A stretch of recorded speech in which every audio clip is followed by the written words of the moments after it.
જય જિનેન્દ્ર. મંગલાચરણ કરીને સમયસારનો સ્વાધ્યાય શરૂ કરીએ છીએ.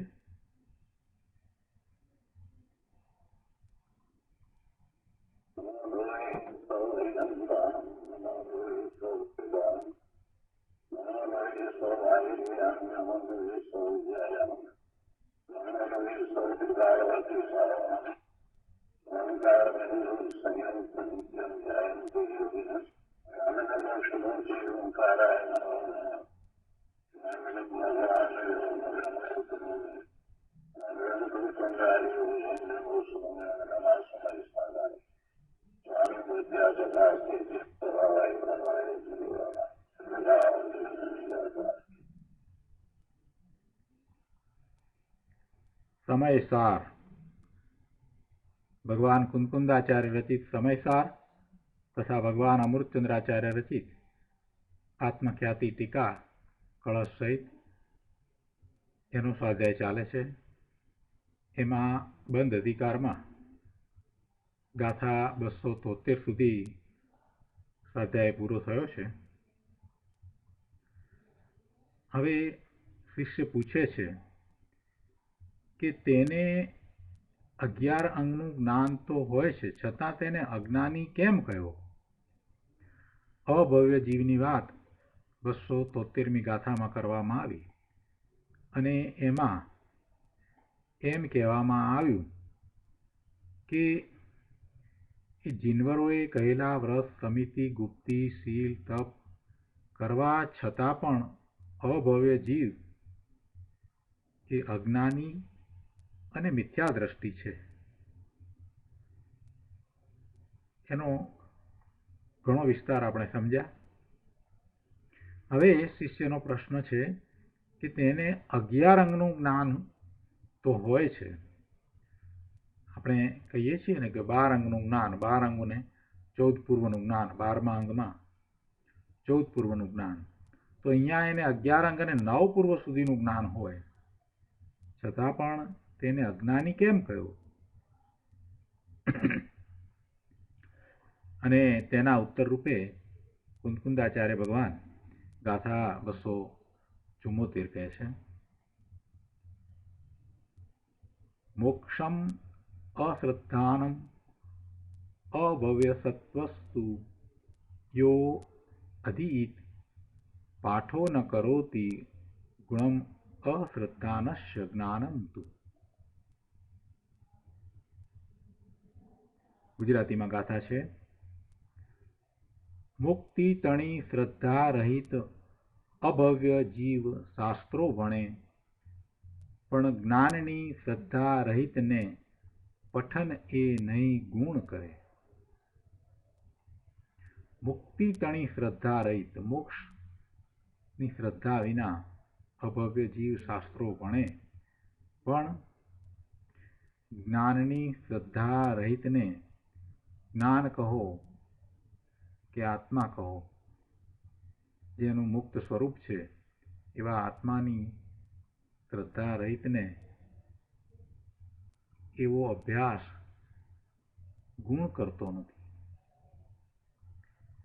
ગાથાના અર્થમાં અહીંયા કહે છે, મોક્ષમ અશ્રદ્ધાન યહ અભવ્યસ્વ, મોક્ષને નહીં શ્રદ્ધો એવો જે અભવ્ય જીવ છે તે તું અધીત, તે શાસ્ત્રો તો ભણે છે, તું જ્ઞાનમ અશ્રદ્ધાનસ્ય પાઠ ગુણમ ન કરો, પરંતુ જ્ઞાનને નહીં શ્રદ્ધા એવા તેને શાસ્ત્ર પઠન ગુણ કરતું નથી.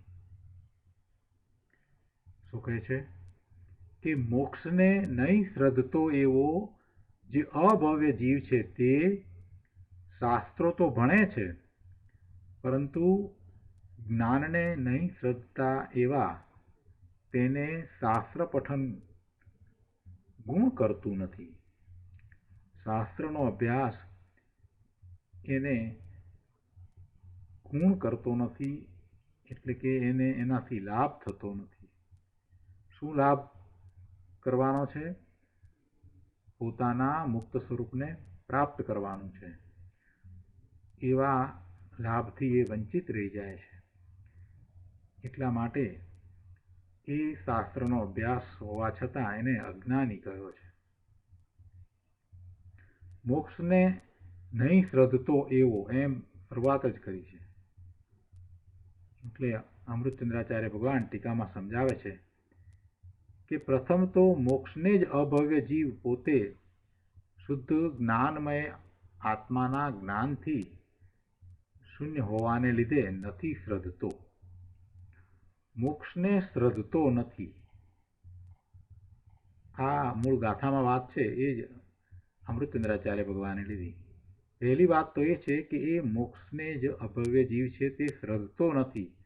અને અહીંયા અમૃતચંદ્રાચાર્ય ભગવાને એનું કારણ પણ આપ્યું કે પોતે શુદ્ધ જ્ઞાનમય આત્માના જ્ઞાનથી શૂન્ય હોવાને લીધે, ભગવાન આત્માના જ્ઞાન વિનાનો હોવાને લીધે એ ખરેખર મોક્ષને શ્રદ્ધતો નથી. શુદ્ધ જ્ઞાનમય ભગવાન આત્મા ચિદાનંદ જ્ઞાયક જ્ઞાયક જ્ઞાયક એવા પોતાના નિજ સ્વરૂપને એ જાણતો નથી, એનું એને જ્ઞાન નથી. એટલે એવો એ ભવ્ય જીવ મોક્ષની શ્રદ્ધા કરતો નથી, મોક્ષને શ્રદ્ધતો નથી. તેથી જ્ઞાનને પણ તે નથી શ્રદ્ધતો. મોક્ષને નથી શ્રદ્ધતો તો જ્ઞાનને પણ નથી શ્રદ્ધતો. અને જ્ઞાનને નહીં શ્રદ્ધતો તે આચારાંગ આદિ 11 અંગરૂપ શ્રુતને શાસ્ત્રને ભણતો હોવા છતાં શાસ્ત્ર ભણવાનો જે ગુણ, જે લાભ, તેના અભાવને લીધે જ્ઞાની નથી. શાસ્ત્ર ભણવાનો જે લાભ એને પ્રાપ્ત થવો જોઈએ, જે ગુણ થવો જોઈએ, એ ગુણ એને થતો નથી. તેથી તે જ્ઞાની નથી. અભ્યાસ તો બરાબર કરે છે,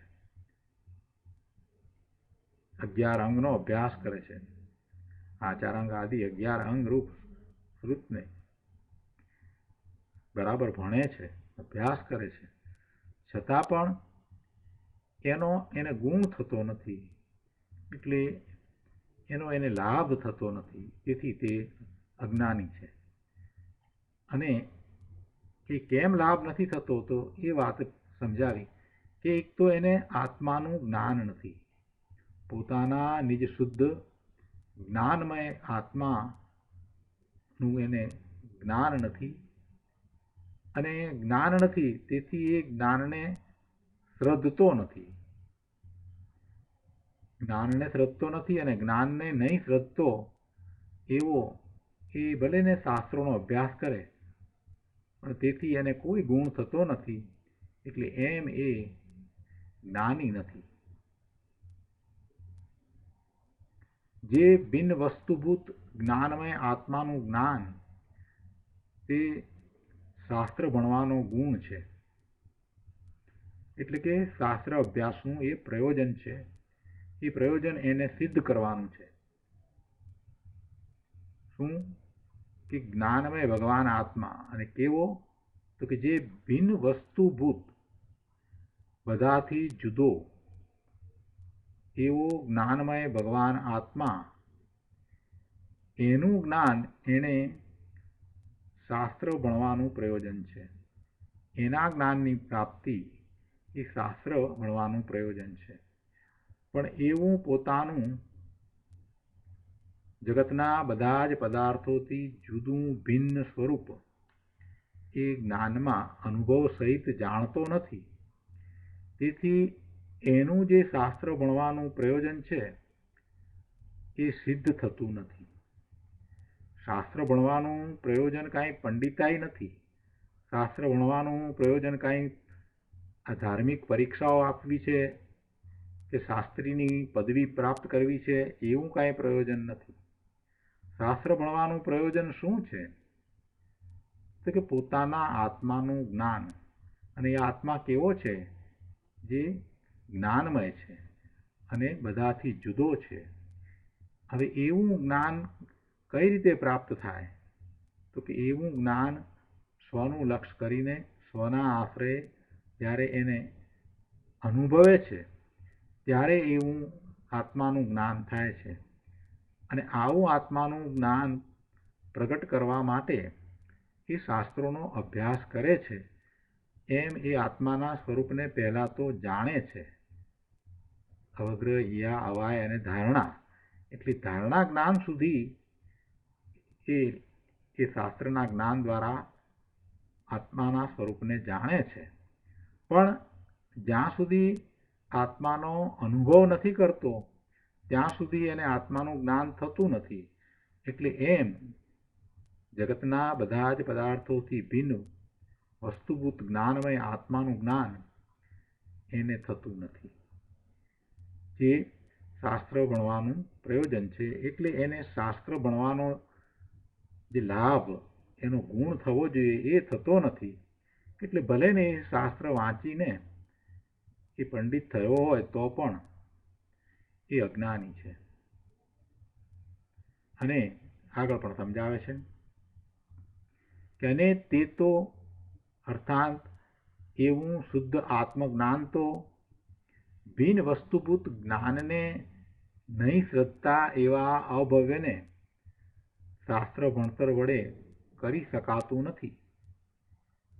શું કહ્યું? શુદ્ધ આત્માનું જ્ઞાન છે. ભિન્ન વસ્તુભૂત જ્ઞાનને નહીં શ્રદ્ધતા એવા અભવ્યને એવું આત્માનું જ્ઞાન શાસ્ત્ર ભણતર વડે તો કરી શકાતું નથી. એટલે શાસ્ત્ર વાંચે એથી કાંઈ એવું જ્ઞાન થઈ જાય છે એમ તો નથી. શાસ્ત્રના ભણતરનું પ્રયોજન તો આત્માને દ્રવ્યશ્રુત દ્વારા જેમ છે તેમ જાણવાનું છે. પછી ભાવશ્રુત તો એણે પોતે પ્રગટ કરવું પડે ને. દ્રવ્યશ્રુતના અભ્યાસ દ્વારા પછી ભાવશ્રુત પ્રગટ કરવાનું છે. એનો પુરુષાર્થ તો એણે પોતે કરવો પડે ને. અને એવો પુરુષાર્થ આ અભવ્યને થતો નથી. એવા અભવ્યને એમ આત્માનું જ્ઞાન થતું નથી. એ શાસ્ત્રને જાણે છે પણ કહે છે કે અભવ્યને શાસ્ત્ર ભણતર વડે કરીને પોતાનું સ્વરૂપ બીજા બધા કરતાં જુદું ભિન્ન છે એવું ભિન્ન વસ્તુભૂત જ્ઞાન થતું નથી. એવા જ્ઞાનની એને શ્રદ્ધા પણ નથી. માટે તેને શાસ્ત્ર ભણવાના ગુણનો અભાવ છે. શાસ્ત્રના ભણતર છતાં પણ એનાથી જે આત્માને લાભ થવો જોઈએ એવો લાભ થતો નથી. એવો એ લાભ કરી શકતો નથી. માત્ર શાસ્ત્રને માહિતીરૂપ જાણે છે. અને તેથી એવા જ્ઞાન શ્રદ્ધાના અભાવને લીધે તે અજ્ઞાની ઠર્યો. એ અજ્ઞાની નક્કી થયો. શરૂઆત ક્યાંથી કરી? એને મોક્ષની શ્રદ્ધા નથી એમ કરીને તો શરૂઆત જ કરી કે પ્રથમ તો મોક્ષને જ અભવ્ય જીવ પોતે શુદ્ધ જ્ઞાનમય આત્માના જ્ઞાનથી શૂન્ય હોવાને લીધે નથી શ્રદ્ધતો. મોક્ષને જ નથી શ્રદ્ધતો. પોતાના મુક્ત સ્વરૂપનું શ્રદ્ધાન એને નથી. અને પછી એને જ્ઞાનનું શ્રદ્ધાન નથી. આ આચારંગ આદિ 11 અંગરૂપ દ્રવ્યશ્રુતનો ઘણો અભ્યાસ છે. બરાબર એ જાણે છે. બીજાને સમજાવી શકે એવું એ જાણે છે. એમાં આત્માનું જ્ઞાન, સ્વરૂપનું જ્ઞાન એ શાસ્ત્ર દ્વારા જાણે છે. પણ એથી કરીને એને આત્માનું જ્ઞાન થતું નથી. અનુભવ સહિત આત્માનું જ્ઞાન એ શાસ્ત્રના ભણતર વડે કરી શકાતું નથી. તેથી તેને શુદ્ધ આત્માનું જ્ઞાન નથી. અને એમ એ શાસ્ત્રના ભણવાનું જે ખરેખરું પ્રયોજન છે એ પ્રયોજન સિદ્ધ નથી કરી શકતો. એટલે એને એનો લાભ નથી મળતો. અને તેથી એ જ્ઞાન શ્રદ્ધાના અભાવમાં એ અજ્ઞાની ઠર્યો.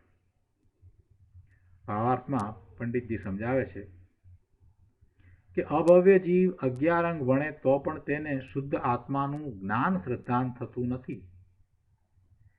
તેથી તેને શાસ્ત્રના ભણતરે ગુણ ન કર્યો અને તેથી તે અજ્ઞાની જ છે.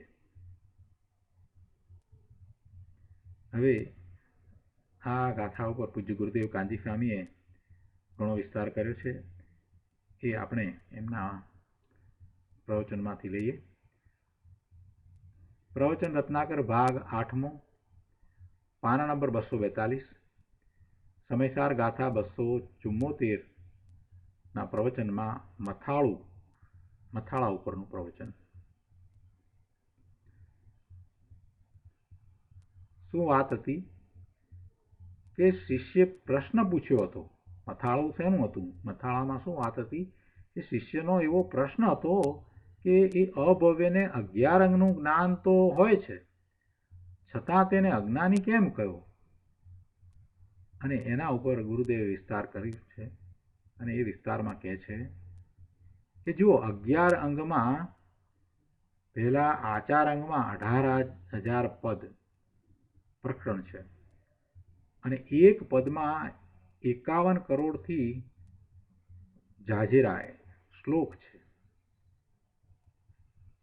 પહેલા તો આ 12 અંગ અને 14 પૂર્વની વાત આપણે કરીએ છીએ, પણ એ અંગ શું છે અને એમાં કેટલું જ્ઞાન છે, કઈ રીતે છે, એ વાત આપણને ગુરુદેવ સમજાવે છે. કે છે કે પહેલા આચાર અંગમાં 18,000 પદ છે અને એક પદમાં 51 કરોડથી વધારે શ્લોક છે.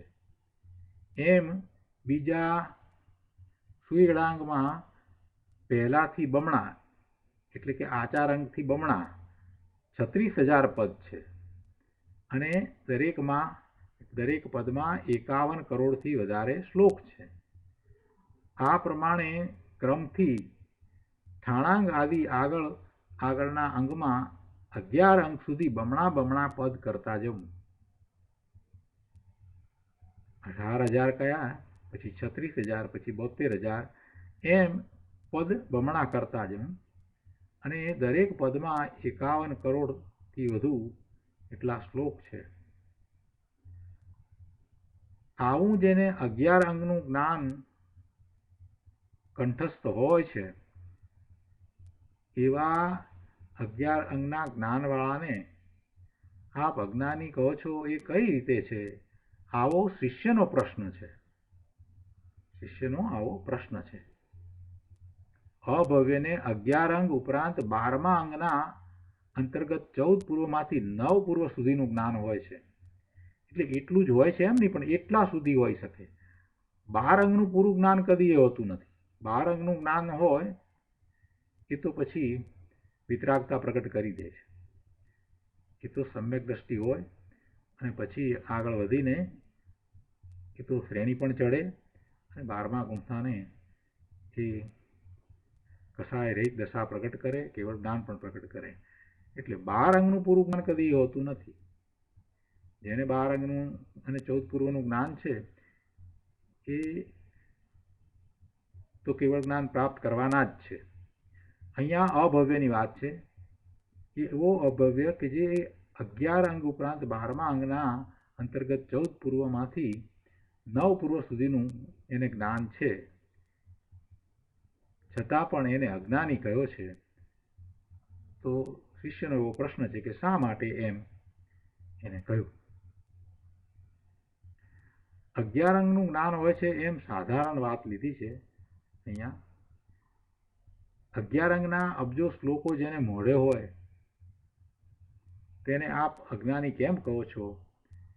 એવો શિષ્યનો પ્રશ્ન છે ને એના ઉત્તર રૂપે આ ગાથા કહેવામાં આવી છે. ગાથાના અર્થ ઉપરના પ્રવચનમાં ગુરુદેવ કહે છે કે ગાથામાં પાઠોણ કરે દ્વિગુણમ એમ પાઠ શબ્દ લીધો છે ને, એનો અર્થ એ કે 11 અંગના પાઠનું, શબ્દોનું એને જ્ઞાન હોય છે. શું કહ્યું?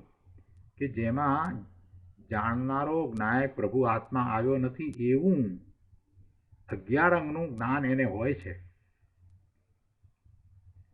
ભગવાન આત્માનો અનુભવ થયો નથી એવું એને 11 અંગનું જ્ઞાન અભવ્યને હોઈ શકે છે. પંડિત શ્રી ટોડરમલજીની રહસ્યપૂર્ણ ચિઠ્ઠીમાં આવે છે કે જૈન આગમમાં જેવું આત્માનું સ્વરૂપ કહ્યું છે તેને તેવું જાણી તેમાં પોતાના પરિણામોને મગ્ન કરે છે, તેથી તેને આગમ પરોક્ષ પ્રમાણ કહીએ. ત્યાં પરોક્ષ પ્રમાણ સિદ્ધ કરવું છે એટલે પરોક્ષ પ્રમાણની વાત ત્યાં લીધી છે. પણ ગુરુદેવે અહીંયા તો એ વાતને સમજાવી છે કે જે એવું આત્માનું સ્વરૂપ આગમમાં આવ્યું છે, એવું સ્વરૂપ આગમમાં આત્માનું સ્વરૂપ કહેવાયું છે, એવું જાણીને તેમાં પોતાના પરિણામોને મગ્ન કરે છે. તેમાં પોતાના પરિણામોને મગ્ન કરે છે. સ્વરૂપમાં એવું સ્વરૂપ જાણીને એમાં પોતાના પરિણામને મગ્ન કરે છે. એમ એને આગમ પરોક્ષ પ્રમાણ કહીએ. ત્યાં પરોક્ષ પ્રમાણ સિદ્ધ કરવું છે. પરોક્ષ પ્રમાણના 5 ભેદ છે. પ્રત્યક્ષ પ્રમાણની વાત નથી. પ્રત્યક્ષ તો જે સીધે સીધું આત્માના પ્રદેશોથી થાય છે તે. અહીંયા પરોક્ષ છે. આ જે જ્ઞાન છે એ પરોક્ષ છે એટલે પરોક્ષ પ્રમાણ કહ્યું છે. એના 5 ભેદ છે: સ્મૃતિ, પ્રત્યભિજ્ઞાન, તર્ક, અનુમાન અને આગમ. એમાં અહીંયા આગમમાં જેવું સ્વરૂપ કહ્યું છે તેવું સ્વરૂપ જાણ્યું અને જાણીને પરિણામ સ્વરૂપમાં મગ્ન કર્યા, એનું નામ સ્વાનુભવ દશા, એનું નામ સમ્યક દર્શન છે. સ્વરૂપમાં એને જાણીને પોતાના પરિણામ મગ્ન કર્યા, સ્વરૂપમાં મગ્ન કર્યા. સ્વરૂપમાં પોતાના પરિણામ મગ્ન કઈ રીતે થાય? તો કે સ્વરૂપનો આશ્રય કર્યો. જેવું સ્વરૂપ છે એવું સ્વરૂપ જાણીને એનો આશ્રય કરતા જે પરિણામ થયા તે સ્વરૂપમાં મગ્ન થયા. એટલે કે એ પરિણામ એ સ્વરૂપને જાણવાવાળા થયા. પોતાની વર્તમાન જ્ઞાનની પર્યાયમાં એ આત્માના અનંત ગુણોના પરિણમનને, એકરૂપ પરિણમનને એ જાણવાવાળો થયો, એને એ અનુભવવાવાળો થયો. એમ એના પરિણામ સ્વરૂપમાં મગ્ન કર્યા અને એનું નામ સ્વાનુભવ દશા, એનું નામ સમ્યક દર્શન. અનુભવમાં આત્મા તો પરોક્ષ જ છે. કાંઈ આત્માના પ્રદેશે આદિ પ્રત્યક્ષ ભાસતા નથી. પ્રદેશ આદિ, અહીંયા પ્રદેશે લખ્યું છે, પ્રદેશ હોવું જોઈએ. કે છે કે અનુભવમાં આત્મા તો પરોક્ષ જ છે. કાંઈ આત્માના પ્રદેશો એ કંઈ પ્રત્યક્ષ ભાસતા નથી. પરંતુ સ્વરૂપમાં પરિણામ મગ્ન થતાં જે સ્વાનુભવ પ્રગટ થયો તે સ્વાનુભવ પ્રત્યક્ષ છે. જ્ઞાનમાં આત્માના પ્રદેશો એને પ્રત્યક્ષ દેખાતા નથી. આત્માના પ્રદેશો એમ કંઈ એને પ્રત્યક્ષ દેખાય છે એમ નથી. પરંતુ સ્વરૂપમાં પરિણામ મગ્ન થયા ત્યારે એને સ્વનો અનુભવ થયો, સ્વાનુભૂતિ થઈ, અનુભૂતિ થઈ. એ અનુભૂતિમાં અલૌકિક આનંદનું વેદન આવ્યું. એ વેદન છે એ અનુભવ પ્રત્યક્ષ છે. જે સુખનો અનુભવ થયો, આનંદનો અનુભવ થયો, એ વેદન, એ વેદાયું, એ પ્રત્યક્ષ છે. એ પ્રત્યક્ષ છે. એ સ્વાનુભવનો સ્વાદ કાંઈ આગમ આદિ પરોક્ષ પ્રમાણ આદિ વડે જણાતો નથી. આગમના જ્ઞાન જે છે એના દ્વારા કંઈ એનો સ્વાદ આવતો નથી. એટલે આગમનું જ્ઞાન છે એ દ્વારા કંઈ સમ્યક દર્શન થાય છે એમ નથી. સમ્યક દર્શન તો પોતાના સ્વરૂપમાં પોતાના પરિણામને મગ્ન કરતા થાય છે. સ્વરૂપનું લક્ષ્ય કરીને પોતાના ઉપયોગને ત્યાં લઈ જઈને જે અનુભવ કરવામાં આવે છે એટલે પોતાના પરિણામ સ્વરૂપમાં એકાગ્રતા કરતા જે થાય છે એને અહીંયા એમ કહ્યું કે સ્વરૂપમાં પરિણામ મગ્ન થયા. અને એમ થતાં જે અનુભવ થયો એને સ્વાનુભૂતિ અથવા સ્વાનુભવ કહેવામાં આવે છે. અને એ અનુભવમાં અલૌકિક આનંદ અતિન્દ્રિય આનંદ, ઇન્દ્રિયો વિના જે વેદનમાં આવે છે એવો અલૌકિક આનંદ એ પ્રત્યક્ષ છે, એ પ્રત્યક્ષ છે. પણ કંઈ આત્માના પ્રદેશો એને જણાય છે પ્રત્યક્ષ એમ નથી. એટલે એ રીતે અહીંયા ગુરુદેવે આ પ્રત્યક્ષ અને પરોક્ષપણાની સ્પષ્ટતા કરી. પંડિત ટોડરમલજીએ રહસ્યપૂર્ણ ચિઠ્ઠીમાં આ જ વાત લીધી છે કે કઈ રીતે પ્રત્યક્ષપણું છે અને કઈ રીતે પરોક્ષપણું છે. જ્ઞાન છે એ પરોક્ષ પ્રમાણ છે, સમ્યક દ્રષ્ટિને જ્ઞાન છે એ પરોક્ષ છે. કેવળ જ્ઞાન છે એ પ્રત્યક્ષ છે, એ આત્માના પ્રદેશોથી સિદ્ધું થાય છે, એ પ્રત્યક્ષ છે. જ્યારે સમ્યક દ્રષ્ટિને જ્ઞાન છે એ પરોક્ષ પ્રમાણ છે. પણ જે દર્શન એટલે કે અવલોકન, સામાન્ય અવલોકન, આત્માનું અવલોકન, આત્માનો પ્રતિભાસ અને એ સાથે અલૌકિક આનંદનું અતિન્દ્રિયપણે વેદન, એ પ્રત્યક્ષ છે. એ વાત પંડિત ટોડરમલજીએ રહસ્યપૂર્ણ ચિઠ્ઠીમાં લીધી છે. અહીંયા ગુરુદેવે પણ એ વાત સમજાવી છે અને કહે છે કે એ સ્વાનુભવનો સ્વાદ એ કંઈ આગમ આદિ પરોક્ષ પ્રમાણ આદિ વડે જણાતો નથી, પોતે જ એ અનુભવના રસાસ્વાદને વેદે છે, એનું વેદન છે. અલૌકિક આનંદનું ઇન્દ્રિયોની મદદ વિના અતિન્દ્રિયપણે એનું જે વેદન છે, એટલે એ વેદનની અપેક્ષાએ એ પ્રત્યક્ષ છે. પણ મતિશ્રુત જ્ઞાનની અપેક્ષાએ આત્માનું જ્ઞાન જે થયું તે એ પરોક્ષ છે. કેમ કે હજી કેવળ જ્ઞાન નથી, સમ્યક દર્શન છે, મતિશ્રુત જ્ઞાન છે, તો એ અપેક્ષાથી એ પરોક્ષ છે. પણ સમ્યક દર્શનની અંદર પેલું વેદન છે એ પ્રત્યક્ષ છે. એટલે દર્શનનો જે અર્થ આપણે કરીએ છીએ કે જ્ઞાન અને દર્શનના ઉપયોગ એમ કહીએ છીએ, તો જ્ઞાનનો ઉપયોગ છે તો સાથે દર્શનનો ઉપયોગ હોય છે. પહેલાં સદમસ્તને દર્શન હોય અને પછી જ્ઞાન હોય. અહીંયા દર્શનનો અર્થ છે સામાન્ય અવલોકન, સામાન્ય પ્રતિભાસ. એ પ્રતિભાસ જે છે એ પહેલાં હોય, અવલોકન પહેલાં હોય અને પછી વિશેષતાથી જે હોય એને જ્ઞાન કહીએ છીએ. કોઈ પણ પદાર્થનું આપણે જ્ઞાન કરીએ તો આપણે પહેલાં એમ જાણીએ કે આ કોઈક છે, અને પછી જ્યારે નજીક આવે છે ત્યારે આપણને ખ્યાલ આવે છે કે આ તો ગિરીશભાઈ છે. એટલે એ જે પહેલો જે ભાગ છે કે જેમાં આ કોઈક છે એવો આભાસ થાય છે, એવો ખ્યાલ આવે છે, એ પ્રતિભાસ, સામાન્ય અવલોકન. અને પછી એ ગિરીશભાઈ છે એ વિશેષતાથી જણાય છે, એટલે એ જ્ઞાન. એટલે પહેલું દર્શન અને પછી જ્ઞાન. હવે એ બધું એટલું બધું ઝડપથી હોય છે, એક જ સમયમાં હોય છે, છતાં પણ સદમસ્તને માટે એમ કહેવાય છે કે પહેલાં દર્શન અને પછી જ્ઞાન. અહીંયા દર્શનનો અર્થ આપણે શ્રદ્ધા નથી કરતા, આ જગ્યાએ દર્શનનો અર્થ શ્રદ્ધા નથી કરતા, એ પ્રતિભાસ છે, સામાન્ય અવલોકન છે, એવું એ દર્શન. એ દર્શન અને જ્ઞાન એ બંને ઉપયોગાત્મક છે. એટલે એવો એ દર્શન જ્ઞાનનો ઉપયોગ જ્યારે ધ્રુવ તરફ ઢળે છે અને પોતાના અનંત ગુણના એકરૂપ પરિણમન ને અનુભવે છે, ત્યારે એને અલૌકિક આનંદનો અનુભવ થાય છે.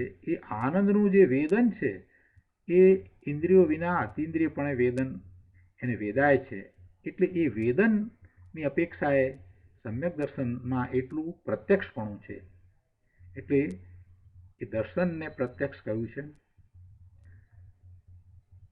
અને જ્ઞાનની તારતમ્યતા જુદી જુદી હોય છે. સમ્યક દર્શન તો તિર્યંચને પણ થાય, અને મનુષ્યને પણ થાય, અને દેવને પણ થાય, અને નારકીને થાય. પણ એમાં સમ્યક દર્શન સિવાય સમ્યક જ્ઞાન છે, એ જ્ઞાનની તારતમ્યતા જુદી જુદી છે. અને એ જ્ઞાન છે એ મતિશ્રુત છે, એટલે એ અપેક્ષાએ એ પરોક્ષ છે. અને પછી આ આવું સમ્યક દર્શન સમ્યક જ્ઞાન થયું છે, તો એની જે શ્રદ્ધા સમ્યક થઈ, પોતે આવો આત્મા છે એવી સમ્યક શ્રદ્ધા થઈ, એને પણ આપણે સમ્યક દર્શન કહીએ છીએ. એ સમ્યક શ્રદ્ધા છે. એટલે ખરેખર તો સમ્યક દર્શન, સમ્યક જ્ઞાન, સમ્યક શ્રદ્ધા, અને જેટલો સમય એવી દશા રહે છે એટલું એ ચારિત્ર છે, એ સમ્યક ચારિત્ર. અને આમ થાય છે ત્યારે કર્મની સ્થિતિનો વિચાર કરીએ તો એને મોહનીય કર્મ છે, એમાં દર્શન મોહનીય જાય છે, અને ચારિત્ર મોહનીયની પહેલી ચોકડી અનંતાનુબંધી કસાય, ક્રોધ માન માયા લોભ અનંતાનુબંધીના, એ જાય છે. એટલે પહેલા ઉપશમ થાય છે, અને એ પછી ક્ષયોક્ષમાદિ ક્ષય એ બધું પછી થાય છે. પણ મુખ્ય વાત તો અહીંયા એ કરવી છે કે અનુભવના રસાસ્વાદને એ વેદે છે, એ વેદન છે, એ વેદન અપેક્ષાએ એટલું એ પ્રત્યક્ષપણું છે. અને ગુરુદેવ એમ પણ કહે છે સાથે કે એ સ્વાનુભવનો સ્વાદ એ કાંઈ આગમ આદિ પરોક્ષ પ્રમાણ આદિ વડે જણાતો નથી. એટલે કે આગમના જે અભ્યાસ કરીને જ્ઞાન કરવામાં આવ્યું, દ્રવ્યશ્રુતનો અભ્યાસ કરીને, તો એવો દ્રવ્યશ્રુતનો અભ્યાસ કરવાથી કાંઈ, અને એ ખ્યાલ છે કે આત્માનું સ્વરૂપ આવું છે, તો એથી કાંઈ એ અનુભવનો સ્વાદ આવતો નથી, એવું વેદન આવતું નથી. આગળ કહે છે કે સમકિતિને સ્મૃતિ પ્રત્યભિજ્ઞાન આદિ અપેક્ષાએ આત્મા પરોક્ષ છે. પરોક્ષ પ્રમાણની જે વાત કરવામાં આવી ને, પરોક્ષ પ્રમાણ એટલે પરોક્ષ જ્ઞાન આત્માનું અહીંયા તો લેવું છે ને, તો એ પરોક્ષ પ્રમાણના 5 ભેદ છે: સ્મૃતિ, પ્રત્યભિજ્ઞાન, તર્ક, અનુમાન અને આગમ. તો એની જરા વાત અહીંયા કહે છે ગુરુદેવ કે સમકિતિને સ્મૃતિ પ્રત્યભિજ્ઞાન આદિ અપેક્ષાએ આત્મા પરોક્ષ છે.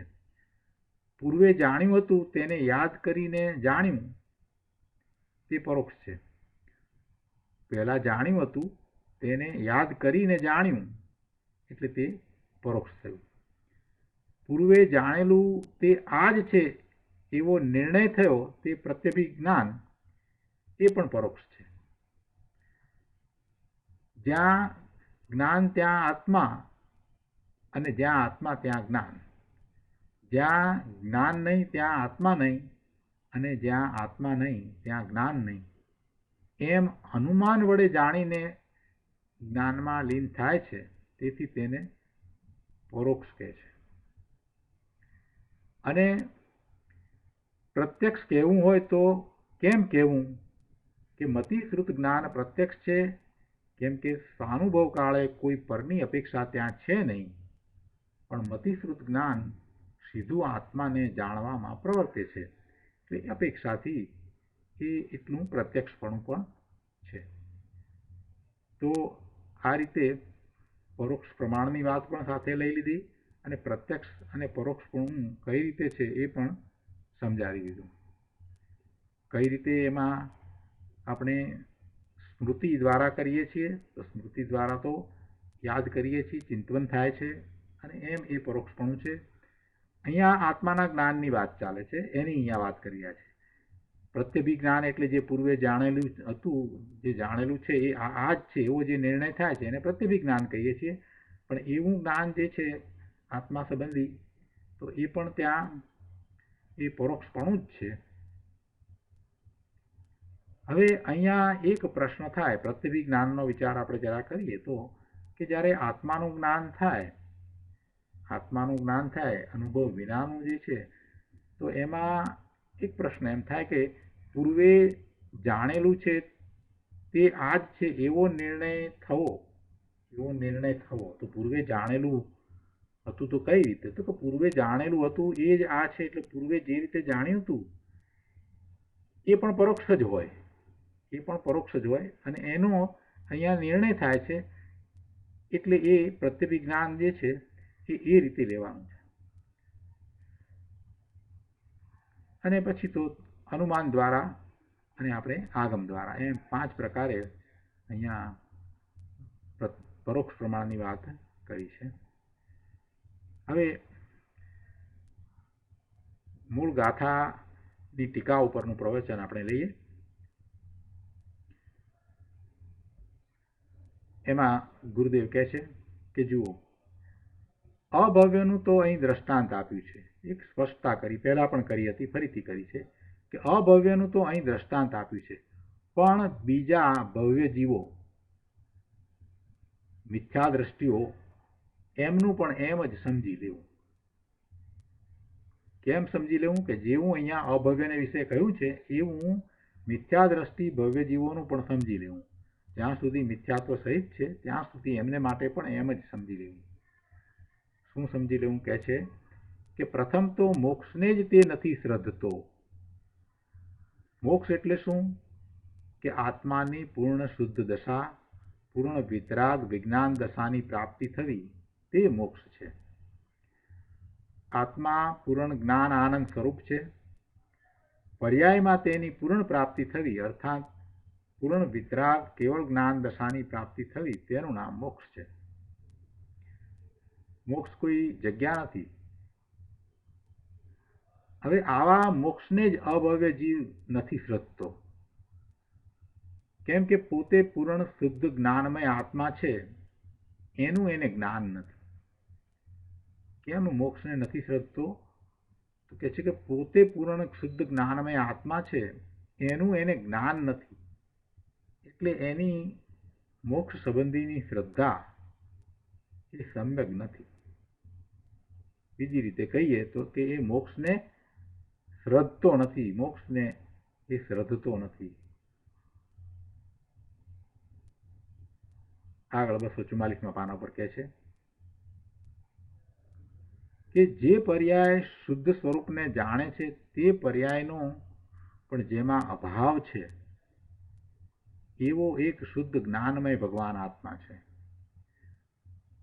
જે પર્યાય જ્ઞાનની જે પર્યાય શુદ્ધ સ્વરૂપને જાણે છે એ પર્યાયનો પણ જેમાં અભાવ છે એવો એક શુદ્ધ જ્ઞાનમય ભગવાન આત્મા છે.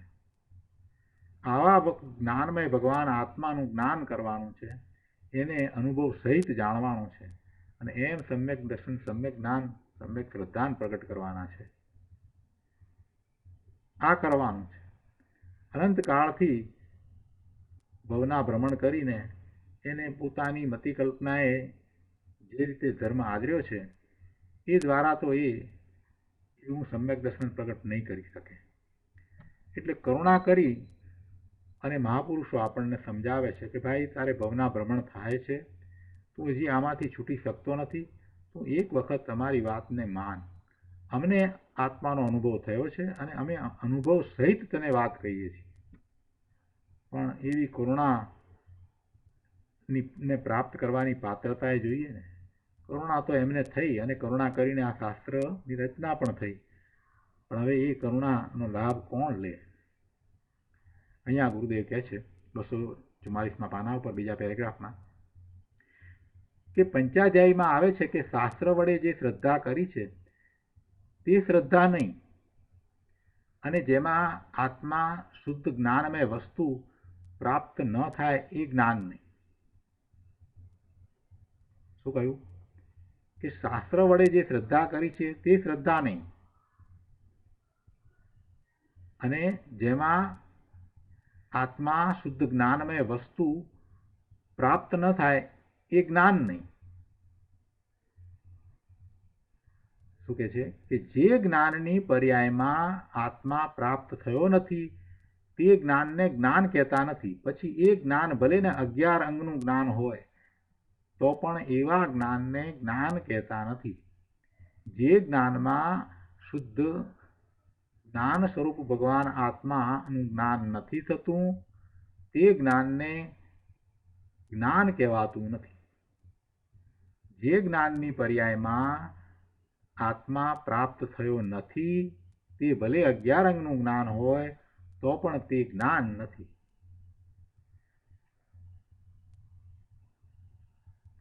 એટલા માટે શ્રદ્ધા માટે પણ એ જ વાત લાગુ પડે છે કે શાસ્ત્ર વડે જે શ્રદ્ધા કરવામાં આવી એ શ્રદ્ધા નહીં, પરંતુ જ્ઞાન થયા પછીથી જે શ્રદ્ધા થઈ, સમ્યક જ્ઞાન થયા પછીથી જે શ્રદ્ધા થઈ તે સમ્યક શ્રદ્ધા, એ જ સમ્યક દર્શન, એ જ સંકિત. બાકી શ્રદ્ધા શાસ્ત્ર વાંચીને તો થાય, પણ એ શ્રદ્ધા બીજું શાસ્ત્ર વાંચો અથવા તો બીજા અન્યમતીની કોઈક વાત વાંચો સાંભળો તો કદાચ બદલાઈ પણ જાય. એટલે એમ નહીં, અનુભવ વિનાની જે શ્રદ્ધા છે એ શ્રદ્ધા સમ્યક શ્રદ્ધા કહેવાતી નથી. તમે તર્ક દ્વારા સમજો છો, અનુમાન દ્વારા સમજો છો, આગમ દ્વારા સમજો છો, બધું બરાબર છે, પણ જ્યાં સુધી પોતે જાતે અનુભવ કરીને સમજતા નથી ત્યાં સુધી એ જ્ઞાનને જ્ઞાન કહેવાતું નથી, એ શ્રદ્ધાને શ્રદ્ધા કહેવાતી નથી. એ વાત પંચાધ્યાયમાં સમજાવવામાં આવી છે. એ વાતને અહીંયા ગુરુદેવે યાદ કરી છે. એટલે કહે છે કે ત્યાં આ રીતે કહેવામાં આવ્યું છે જ્ઞાન વિશે કે જે જ્ઞાનની પર્યાયમાં આત્મા પ્રાપ્ત થયો નથી તે ભલે 11 અંગનું જ્ઞાન હોય તો પણ તે જ્ઞાન નથી. જેમાં આત્માનું જ્ઞાન, અનુભવ, પ્રતીતિ નથી, એ તો માત્ર શબ્દનું જ્ઞાન છે. અભવ્યને 11 અંગનું જ્ઞાન છે એ શબ્દનું જ્ઞાન છે. કેમ કે જેમાં વ્યવહારશ્રુત જ્ઞાનનો પણ અભાવ છે એવા શુદ્ધ જ્ઞાનમય ભગવાન આત્માના જ્ઞાનથી તે શૂન્ય છે. માટે ભલે તે 11 અંગ ભણે તોય તે અજ્ઞાની જ છે.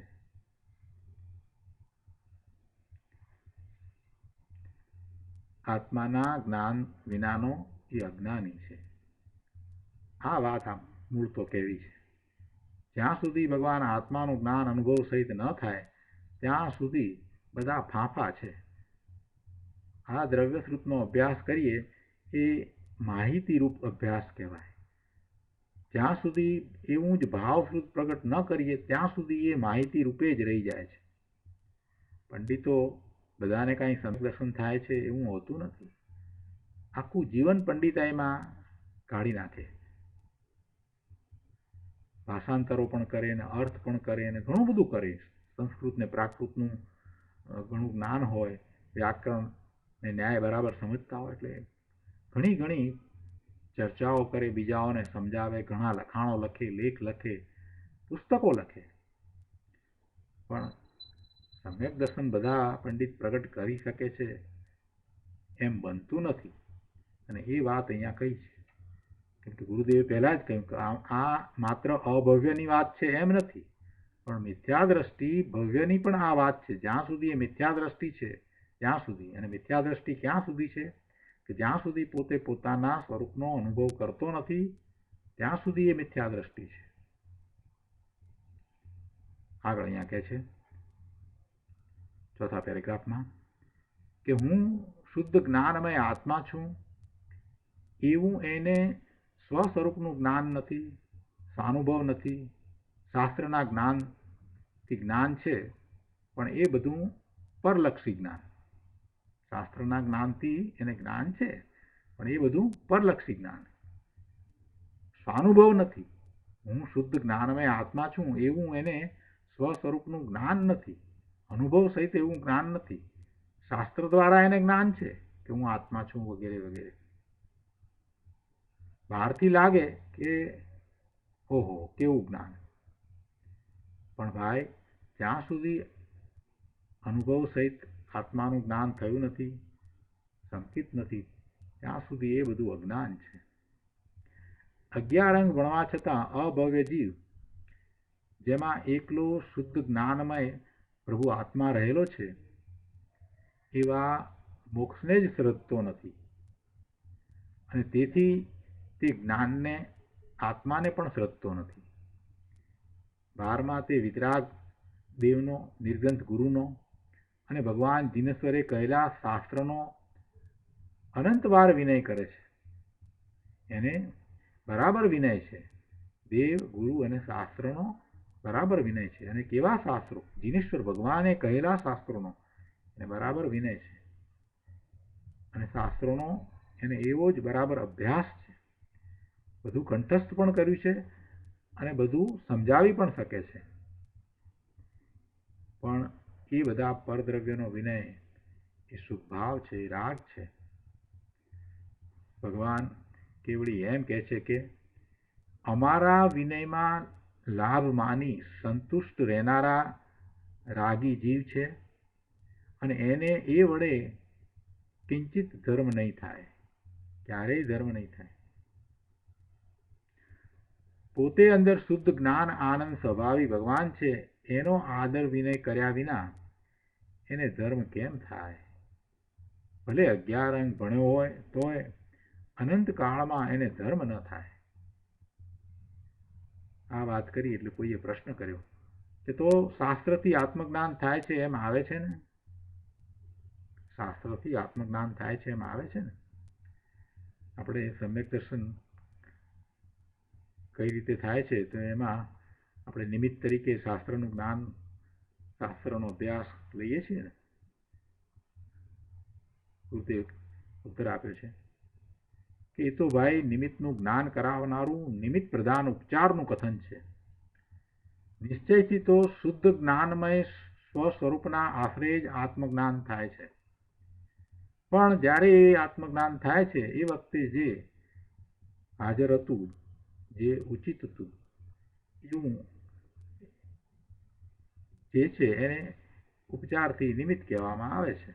એટલે કે એ વખતે શાસ્ત્રનો અભ્યાસ હતો ને, શાસ્ત્રનો અભ્યાસ કરતાં કરતાં પોતે પોતાના સ્વરૂપ ભણી વળી ગયા અને સમ્યક દર્શન થયું તો શાસ્ત્રના નિમિત્તથી થયું એમ કહેવાય. કે ગુરુના ઉપદેશ દ્વારા થયું હોય તો એમ કહેવાય કે ગુરુના ઉપદેશથી આત્મજ્ઞાન થયું. કે ભગવાનની નિશ્રામાં બેઠા હોઈએ અને એમની વાણી સાંભળતા થયું હોય તો એમ કહેવાય કે ભગવાનની વાણી દ્વારા થયું. એટલે એ તો ત્યાં નિમિત્ત શું છે એ બતાવવા માટે નિમિત્તનું જ્ઞાન કરાવવા વાળું એ કથન છે. પણ ખરેખર તો સ્વરૂપના આશ્રયે જ આત્મજ્ઞાન થાય છે. કૃપાળુદેવ શ્રીમદ રાજચંદ્રજીએ પણ કહ્યું છે ને કે લક્ષ થવાને તેહનો કયા શાસ્ત્ર સુખદાયી. એટલે કે પોતે પોતાનું લક્ષ્ય આશ્રય કરે તો શાસ્ત્રને નિમિત્ત કહેવાય.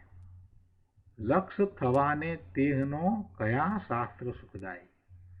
કોનું લક્ષ્ય થવા માટે? પોતાનું લક્ષ્ય થવા માટે, સ્વનું લક્ષ્ય થવા માટે આ બધા શાસ્ત્ર કયા છે. લક્ષ્ય થવાને તેહનો કયા શાસ્ત્ર સુખદાયી. એટલે કે પોતે પોતાનું લક્ષ્ય કરે, પોતાનો આશ્રય કરે તો એ શાસ્ત્રને નિમિત્ત કહેવાય. વાત તો આમ છે પ્રભુ, આગમથી પોતાનું સ્વરૂપ જાણીને, જેવું સ્વરૂપ છે એવું બરાબર આગમ દ્વારા જાણીને પોતે સ્વરૂપમાં પરિણામ લીન કરે, પરિણામ મગ્ન કરે. એમ અગાઉ આવ્યું ને. એટલે પોતે સ્વરૂપમાં પરિણામ લીન કરે તો આગમથી આત્મજ્ઞાન થયું એમ નિમિત્તની મુખ્યતાથી કહેવાય.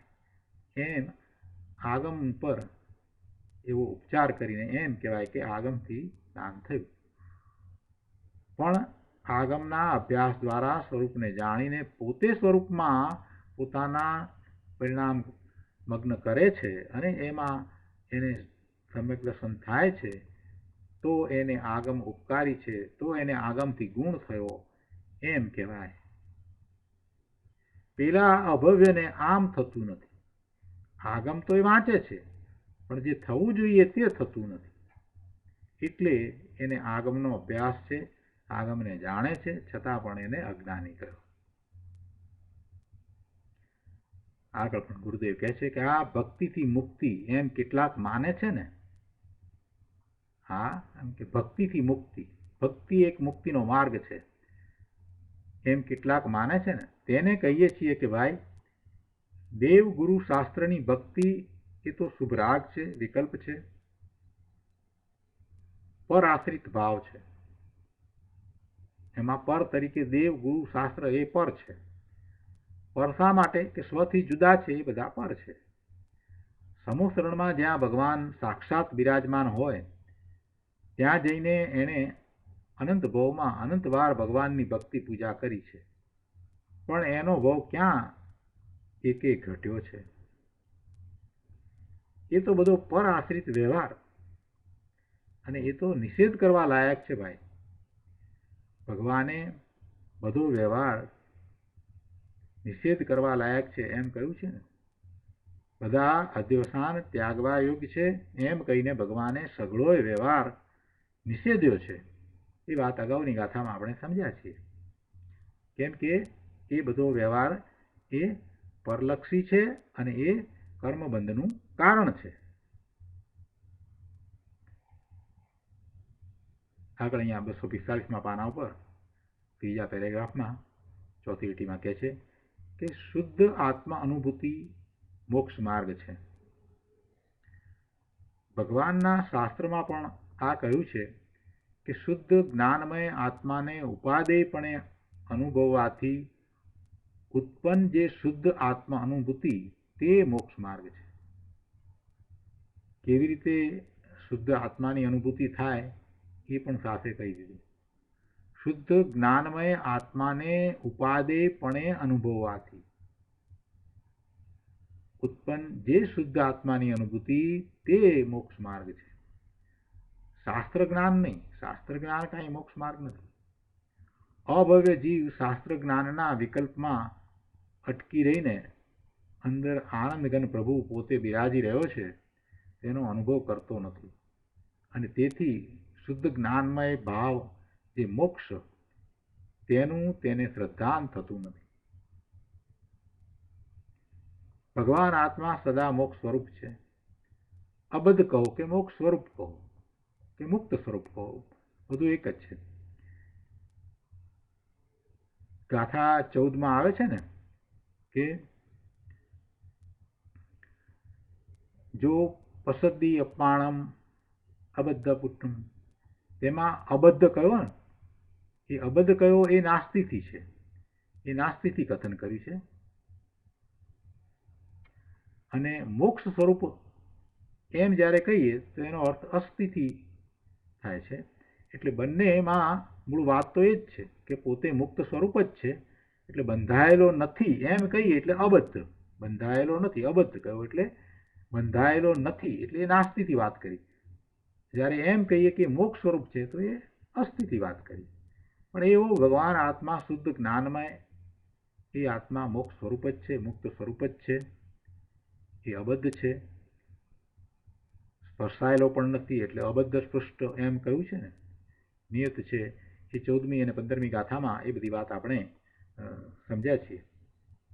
પણ અહીંયા તો વાત કરે છે કે આ ભવ્ય જીવ આવો આ હું આત્મા એમ પોતાને જાણતો અનુભવતો નથી. કેવો? આવો. આવો એટલે અબદ્ધ પૃષ્ઠ મોક્ષ સ્વરૂપ મુક્ત સ્વરૂપ એવો પોતાને અનુભવતો નથી. તેથી મોક્ષ કે જે એકલો શુદ્ધ જ્ઞાનમય ભાવ છે તેને તે શ્રદ્ધતો નથી અને તેથી જ્ઞાનને એટલે પોતાના આત્માને પણ તે શ્રદ્ધતો નથી. કોઈને આ વાત વાંચીને એમ પ્રશ્ન થાય કે પણ એ શાસ્ત્રમાં ભણ્યો હોય એટલે એ તો ખબર તો એને હોય જ ને કે આત્મા આવો છે, મુક્ત છે, આ તે બધું ખબર તો હોય ને, ખ્યાલ તો હોય ને, તો પછી એ શ્રદ્ધતો નથી એમ કેમ કહેવાય? પ્રભુ અહીંયા તો અનુભવ સહિત જે શ્રદ્ધાન થયું છે એવા સમ્યક શ્રદ્ધાનને જ સાચું શ્રદ્ધાન કહ્યું છે. એ જ શ્રદ્ધા કહી છે. બાકી શબ્દોમાં જે વાત છે એનું કાંઈ મહત્વ નથી. જ્યાં સુધી અનુભવ સહિત એવી શ્રદ્ધા નથી ત્યાં સુધી બધું વ્યર્થ છે. એટલા માટે એ અભવ્ય એ મોક્ષ સ્વરૂપ ને શ્રદ્ધતો નથી એમ અહીંયા કહેવાયું છે. આગળ 246માં પાના ઉપર ઉદય કહે છે કે જોયું, અભવ્ય જીવ ભગવાન દિનેશ્વરના કહેલા આચારાંગ આદિ શાસ્ત્ર ભણે છે. 11 અંગ ભણે છે. અહીંયા તો આ દિનેશ્વર ભગવાન કહેલા શાસ્ત્રોની વાત છે. એવા આચારાંગ આદિની વાત કરી છે. વેદાંત આદિની વાત નથી. એ કંઈ શાસ્ત્રો નથી. એ દિનેશ્વર ભગવાનની વાણીમાંથી ઉદ્ભવ પામેલા નથી. કોઈ પણ અન્યમતીના જે શાસ્ત્ર છે એ શાસ્ત્રની અંદર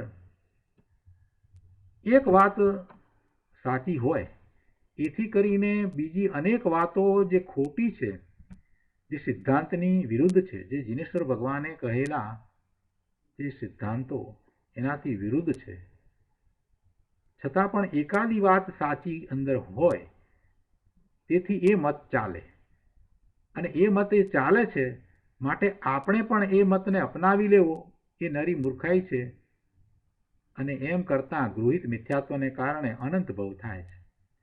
એટલે ઘણાઓને તો ખ્યાલ પણ નથી, અને ઘણી વાર એમ કે એમાં શું વાંધો છે, વેદાંત છે તો બરાબર છે, એમાં આ બધું તો સારું આવે છે ને, વેદાંતની અંદર આ પ્રમાણે બધું બરાબર હોય છે ને.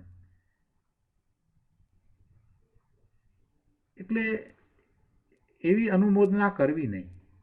એ અનંતાનુબંધીનું કારણ છે. ગૃહિત મિથ્યાત્વ છે, અને ગૃહિત મિથ્યાત્વ એ અનંતાનુબંધીનું કારણ છે. એટલે જેમાં આ જેટલા મત ચાલે છે એમાં બધામાં કોક વાત સાચી છે. ખરેખર તો એમ કહી શકાય કે જિનેશ્વર ભગવાન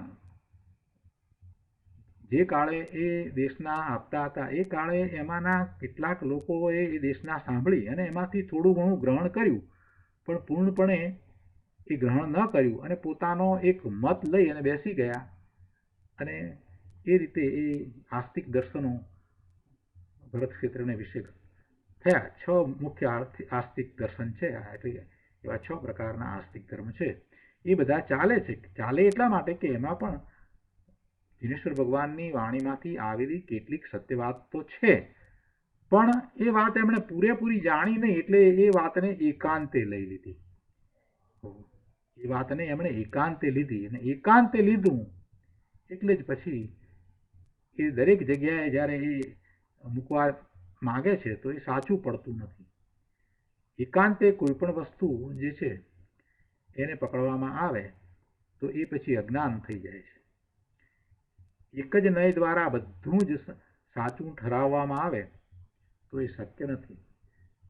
એક ઉદાહરણ આપી અને સમજાવું તો કે આપણે ગિરીશભાઈને કાકા કહીએ, બરાબર છે, એમના ભત્રીજાઓ ઘણા છે એટલે બધા આવીને કાકા કહે છે, અને એ ભત્રીજાઓના મિત્રો છે એ બધા પણ પછી એમને કાકા કહે છે, ત્યાં સુધી બધું બરાબર ચાલે છે, બરાબર. પણ આપણે પછી ગિરીશભાઈને ગિરીશ કાકા તરીકે જાણીતા છે, તો બધા જ લોકો કાંઈ ગિરીશભાઈ ને કાકા કહે તો એ ચાલે નહીં. એમના વડીલોનો વિચાર કરીએ, એમના પુત્ર પુત્રીનો વિચાર કરીએ, એમાંના જમાઈનો વિચાર કરીએ, એમના મિત્રોનો વિચાર કરીએ, એમના પિતાશ્રીનો, એમના માતુશ્રીનો, બધાનો વિચાર કરીએ તો બધાની અપેક્ષા એ આ કંઈ કાકા બેસતું નથી. પછી તમે લઈને બેસી જાઓ અને ગમે તેમ કરીને મારી મચડીને ચલાવો તો એ કંઈ ચાલે નહીં. એટલે આ બીજા અન્ય દર્શન છે એ બધામાં આવું છે. કંઈક વાત સાચી લઈને આવ્યા છે જિનેશ્વર ભગવાનની વાણીમાંથી, કેમ કે જિનેશ્વર ભગવાનની વાણી ક્યારે ન હતી. જિનેશ્વર ભગવાનની વાણી તો અનાદિથી છે. કેટલા તીર્થંકર થયા, ભરત ક્ષેત્રને વિશે કેટલી 24 થઈ, મહાવિદ્ય ક્ષેત્રને વિશે કેટલા તીર્થંકર થયા, હયાવત ક્ષેત્રને વિશે કેટલા તીર્થંકર થયા. એટલે એ તો વાણીનો પ્રવાહ ચાલ્યો જ આવ્યો છે, અને એમાંથી શાસ્ત્રોની રચના પણ થઈ છે, પણ એમાંથી જે વાત ગ્રહણ કરવાની હતી એ પૂર્ણપણે જેમ છે તેમ સમજવાની હતી, અને એના અનેકાંત સ્વરૂપને પકડવાનું હતું, એ ન પકડ્યું. એટલે પછી જે થોડું ઘણું સમજ્યા આવડ્યું એમાંથી પોતાનો ચોકો જુદો કરી અને ધર્મની સ્થાપના કરીને બેસી ગયા છે. ઘણા લોકો છે, નૈયાયિકનો વિચાર કરો, બૌદ્ધનો વિચાર કરો, ગમે તેનો વિચાર કરીએ, વેદાંતિનો વિચાર કરીએ, એ બધાનું એવું છે. એટલે એવા જે શાસ્ત્રો છે એવા શાસ્ત્રોની અનુમોદના ન કરવી, એમ જે કહેવામાં આવ્યું છે, કૃપાળુ દેવે પણ એ કહ્યું છે કે એવા શાસ્ત્રોની અનુમોદના ન કરવી. એટલા માટે ન કરવી કે એકાદ સત્યની સાથે બીજા અનેક અસત્ય છે એમાં, જે જિનેશ્વર ભગવાને કહેલી વાતથી, સિદ્ધાંતોથી એ વિરુદ્ધ છે. એવી વાતો એમાં ઘણી આવે છે. એટલા માટે એની અનુમોદના ન કરવી, અને જાણીને સમજીને જ્યારે એવી અનુમોદના કરવામાં આવે તો એને ગૃહિત મિથ્યાત્વ કહેવામાં આવે, અને એવા ગૃહિત મિથ્યાત્વને કારણે અનંત અનુબંધ થાય. એટલે ભવના ભ્રમણો અટકે નહીં. અહીંયા તો કહે છે કે આ વેદાંત આદિ શાસ્ત્રોની વાત નથી, એ તો કુશાસ્ત્ર છે. ગુરુદેવ આ કુશાસ્ત્ર કહ્યું ને એટલા માટે મારે આ સ્પષ્ટતા કરવાની જરૂર પડી કે શા માટે કુશાસ્ત્ર કયા છે. એટલે અહીંયા તો વાત છે કે વિતરાગે કહેલા સત્શાસ્ત્રો ભણવા છતાં શાસ્ત્ર ભણવાનો જે લાભ, જે ગુણ જે થવો જોઈએ એનો અહીંયા અભવ્યને અભાવ છે. શાસ્ત્ર ભણવાનો ગુણ તો આત્મજ્ઞાન અને આત્મ ઉપલબ્ધિ છે, પણ તેનો તો અભવ્યને અભાવ છે. તેથી તે જ્ઞાની નથી. આ વાત અહીંયા આપણને સમજાવી છે. હજી આગળ ઘણો વિસ્તાર બાકી છે. આજનો સ્વાધ્યાય આપણે અહીંયા સુધી રાખીએ છીએ. વધુ વિસ્તાર આપણે આવતા સ્વાધ્યાયમાં કરીશું.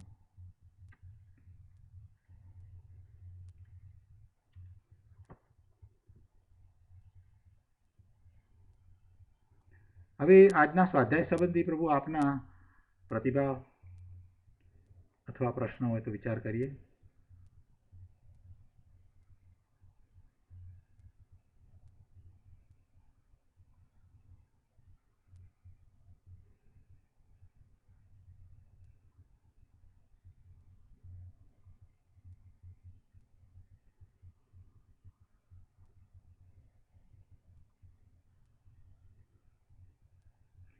આજે શુક્રવાર છે એટલે ભક્તિ કરીશું. કલ્પનાબેન.